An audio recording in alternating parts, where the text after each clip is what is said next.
శ్రీమాత్రే నమ. జయ గురు దత్తాత్రేయ నమ. ఈ వీడియోలో మనం ధనుసు రాశి వారికి సెప్టెంబర్ నెల మాస ఫలితాలు తెలుసుకుందాం.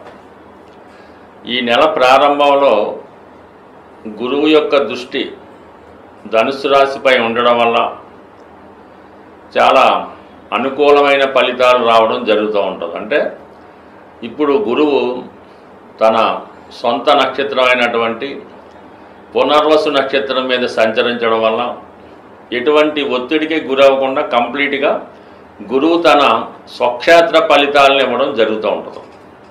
అంటే మనకి ధనుసు రాశి అలాగే మీనరాశి ఫలితాలు మీకు ఫేవర్గా రావడం జరుగుతుంటుంది. ఎస్పెషల్లీ ధనుసు రాశి వారికి ఈ ధనుసు రాశి యందు వేరే ఇతర గ్రహాలు ఏమీ లేకపోవడం వల్ల సంపూర్ణంగా మీరు మీ యొక్క జ్ఞానాన్ని విజ్ఞానాన్ని పెంచుకోవచ్చు. అలాగే ఆరోగ్యాన్ని మెరుగుపరుచుకునే ప్రయత్నాలు ఫలిస్తాయి. అలాగే కొత్త విషయాలు తెలుసుకుంటారు. చిన్న చిన్న బలహీనతలు ఉంటే వాటి నుంచి బయటపడతారు. అలాగే మీ యొక్క దైనందిన జీవితంలో గొప్ప మార్పు వచ్చి ఒక మంచి వ్యక్తిగా ఒక గురువు హోదా లభించినట్టు చాలా సంస్కారవంతంగా ఉండడం జరుగుతూ ఉంటుంది. ఇది విద్యార్థులకి బాగుంటుంది, ఆధ్యాత్మిక రంగంలో ఉన్నవారికి బాగుంటుంది.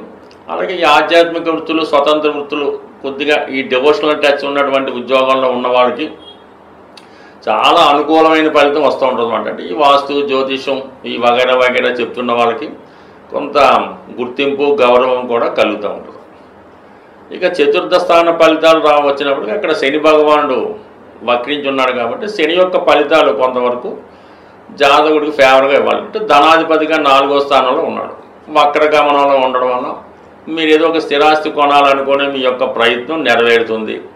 కొత్త ఇంట్లోకో కొత్త ప్రదేశానికో మారాలనే మీ ప్రయత్నం చాలా వరకు నెరవేరుతుంది. ఇంట్లో ఉన్నటువంటి సమస్యలు, అంటే ఇంట్లో ఏదో సమస్య ఉంటుంది, ఏదో పిల్లలకో భార్యకో ఇంకోళ్ళకో తండ్రి గారికో హెల్త్ ప్రాబ్లమ్సో ఈ చికాకులు చాలా వరకు సాల్వ్ అయ్యే అవకాశాలు ఉంటాయి. విద్యార్థులు కూడా ఎంతలో కొంత చదువు మీద శ్రద్ధ పెట్టడం జరుగుతూ ఉంటుంది.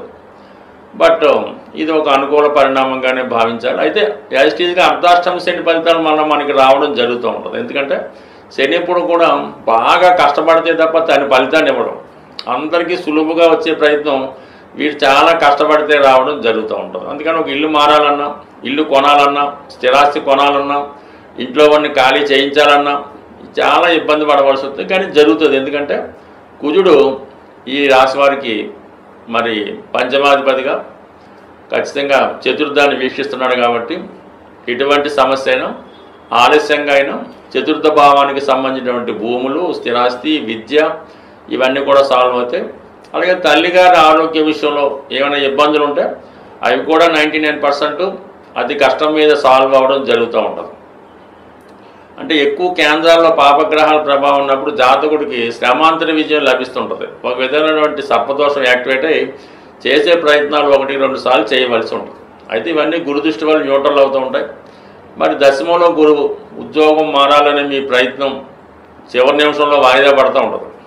ఏదైనా వ్యాపారం ప్రారంభించాలన్నా దాన్ని ప్రారంభించలేరు, దాన్ని విస్తరించామన్నా చేయలేకపోతుంటారు. ఎందుకంటే దశమస్థానం మీద శని యొక్క దృష్టి మారడానికి అవకాశాలు వస్తుంటాయి కానీ మారలేకపోతుంటారు. మారితే ఏమవుతుందని సందిగ్ధంలో ఉండడం జరుగుతూ ఉంటుంది. ప్రస్తుతం శని వక్రగమనంలో ఉండడం వల్ల ఈ సమయంలో తొందరపడి మీరు ఏదైనా ఉద్యోగం మారితే మళ్ళీ 2-3 నెలలకే, అంటే శని డైరెక్ట్ అవ్వబోతులకు మళ్ళీ మారవలసి ఉంటుంది. అటువంటి ప్రయత్నాలు ఏమీ చేయకుండా ఉన్న ఉద్యోగాన్ని కంటిన్యూ చేసుకోవడం మంచిది. అయితే స్వభావసిద్ధంగా మీరు నిజాయితీగా ఉన్నప్పటికీ, స్ట్రైట్ ఫార్వర్డ్గా ఉన్నప్పటికీ కూడా అధికారుల నుంచి కొన్ని విభేదాలు రావడం జరుగుతుంటాయి. కొద్దిగా రాజీ మార్గంలో వెళ్తేనే మంచిది. ధనుసు రాశి వారు ఎప్పుడు కూడా, అంటే మీరు ఒక చోట పనిచేస్తున్నప్పుడు వారి యొక్క రూల్స్కి లోబడి, వారి యొక్క టైంకి లోబడి మీరు పనిచేసుకుంటే మంచిది. అంటే మీ యొక్క రూల్స్, మీ సిస్టమ్స్ అక్కడ ఉపయోగపడకపోవచ్చు. అందుకని మీరు ఒక చోట ఉద్యోగం చేస్తున్నట్టు అక్కడ అకామిడేట్ అవుతూ వారికి అనుకూలంగా వెళ్ళిపోవడమే మంచిది. తర్వాత మంచి అవకాశాలు వచ్చినప్పుడు చూద్దాం. ప్రస్తుతానికి మాత్రం ఉద్యోగంలో రాజీ పడడం మంచిది. ఇంకా భాగ్యస్థానంలో ఏర్పడినటువంటి బుధాదిత్య యోగం, భాగ్య రాజ్యాధిపతి యోగం ఈ రాశి వారికి గొప్ప స్థాయిని పెంచడం జరుగుతూ ఉంటుంది. ధన సంపాదనలో మీ ప్రయత్నం నెరవేరుతుంది. చాలా వరకు ఇంపార్టెంట్ వివాహ ప్రయత్నాలు ఈ సమయంలో మంచి హోదా కలిగినటువంటి, గొప్ప బ్యాక్గ్రౌండ్ కలిగినటువంటి వివాహ సంబంధం నిశ్చయం అవుతుంది. విద్యార్థులకి 99% ఉన్నత విద్యా అవకాశాలు వస్తాయి, విదేశ ప్రయత్నాలు ఫలిస్తాయి. వారికి ఏదైనా ఉద్యోగ ప్రయత్నం కూడా చాలా వరకు ఇది క్యాంపస్ సెలక్షన్ లాంటిదో ముందుగానే ఉద్యోగంలో సెలెక్ట్ అవ్వడం, ఏదైనా మంచి శుభం జరిగే అవకాశం ఉంది. అలాగే మీ కుటుంబంలో మీ తండ్రి గారికి కానీ మీ సంతానానికి కానీ హోదా పెరిగి వారు కూడా సక్సెస్ఫుల్గా ఉండడం జరుగుతూ ఉంటుంది. అంటే ఇది సాధారణంగా కేంద్ర కోణాధిపతులు కలిసినప్పుడు ఆ నెలంతా కూడా చాలా బ్రహ్మాండంగా ఉంటుంది. ఇంచుమించుగా ఈ సెప్టెంబర్ 17 తర్వాత రవి దశమ స్థానంలోకి వచ్చి దిగ్బల్డ్ అవుతాడు. అంటే ఉచ్చస్థాయి ఫలితాలు ఇవ్వడం జరుగుతూ ఉంటుంది. కంపల్సరీగా ఈ సమయంలో మీకు ఉద్యోగంలో హోదా పెరుగుతుంది, ఉద్యోగంలో చాలా నిజాయితీగా ఉంటారు, స్టేటస్ పెరుగుతూ ఉంటుంది. అలాగే ఉద్యోగంలో ఒక ప్రమోషన్ లాంటిది కూడా రావడం జరుగుతూ ఉంటుంది. ఇక బుధుడు కూడా అక్కడే ఉంటాడు ఆల్రెడీ, కాబట్టి అక్కడ కొన్ని రోజులు ఒక 15 రోజులు భాగ్యస్థానంలో బుధాదిత్య యోగం ఏర్పడుతుంది. అది విదేశ ప్రయత్నాలకి, పుణ్యక్షేత్రాలు దర్శించడానికి, నాలెడ్జ్ పెంచుకోవడానికి పనిచేస్తుంది. దశమ స్థానంలో సెకండ్ హాఫ్ అంటే 17వ తారీఖు తర్వాత దశమంలో ఏర్పడిన బుధాదిత్య యోగం కొత్త వ్యాపార అవకాశాలు, వివాహ ప్రయత్నాలు, ఉద్యోగ ప్రయత్నాలు ఫలిస్తాయి. అటు వ్యక్తిగతంగా మీకు కానీ మీ జీవిత భాగస్వామికి కానీ హోదా పెరగడం జరుగుతూ ఉంటుంది. వృత్తిలో ఆదాయం పెరుగుతూ ఉంటుంది, అదనపు ఆదాయం లభిస్తూ ఉంటుంది. ఇవన్నీ కూడా ఈ రాశి వారికి చెప్పాలంటే అనుకూలంగా ఉన్నాయి. కేవలం అర్ధాష్టమి శని మాత్రం ఏదో విధంగా మీ ప్రయత్నాలకు అడ్డు తగులుతూ ఉంటుంది. కాబట్టి ఈ నెలంతా కూడా మీరు శని భగవాన్ని ప్రసన్నం చేసుకుంటే మిగతా గ్రహాలన్నీ అనుకూలంగా ఉండడం జరుగుతుంది. జ్యోతిష శాస్త్రం ప్రకారం జాతకంలో ఉన్నటువంటి దోషాలు అవి గోచారరీత్యా వాటిని అమలు చేయడం జరుగుతూ ఉంటుంది. ఇటువంటివే మనకి అష్టమ శని, ఏళ్ళనాటి శని, సర్పదోషం, ఇటువంటి దోషాలు పరిష్కరించుకోవడానికి ప్రతి నెలలో కూడా ఏదో ఒక కొన్ని అవకాశాలు మరి ఆ దేవతలు మనకి అనుగ్రహించడం జరుగుతూ ఉంది. అందులోనే ముఖ్యంగా ఈ మాస శివరాత్రి, సంకష్టాల చతుర్థి లాంటివి ప్రతి నెల రావడం జరుగుతూ ఉంటుంది. అయితే జాతకంలో ఉన్నటువంటి ప్రధాన దోషాలు పితృదోషాలు. ఈ పితృదోషాలు జాతకంలో ఉన్నప్పుడు అవి ఒక కుటుంబం ఉన్నప్పుడు ఆ కుటుంబంలో 4 అన్నదమ్ములు 4 అక్కచెల్లెలు ఉన్నప్పుడు అందరి మీద దాని ప్రభావం అయితే ఉండదు.